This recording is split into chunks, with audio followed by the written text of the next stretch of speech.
يقول السائل: بعض العوام يقولون حكام المسلمين كفار لأنهم يوالون أمريكا مثل السعودية ومصر. كثير من هؤلاء تعال له عند الدجاج البرازيلي والفرنسي وانظر دينه وغيرته على هذا الدين.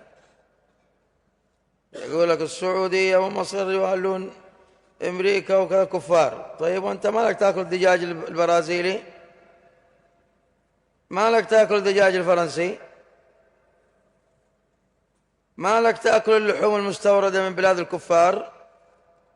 ما لك مركب لك دشا وجالب لك تلفازا؟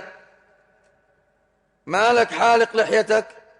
ما لك مبنطل أو أولادك مبنطلون؟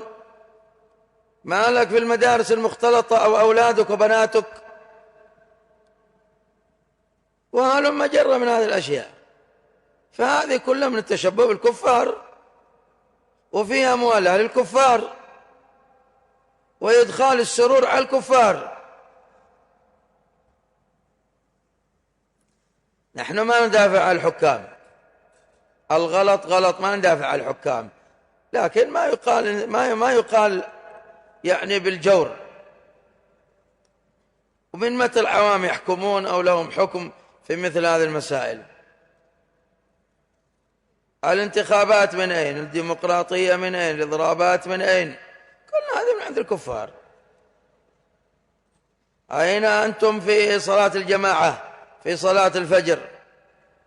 كيف أنتم مع القرآن والعمل به؟ كيف أنتم مع السنة والعمل بها؟ ها هي في بلاد المسلمين القباب على القبور، هذه من سنن من؟ من سنن اليهود والنصارى. الزيارات الشركية، الزيارات البدعية، الأسواق المختلطة بين الرجال والنساء، كل هذا من التشبه بالكفار. والنبي صلى الله عليه وسلم يقول: من تشبه بقوم فهو منهم.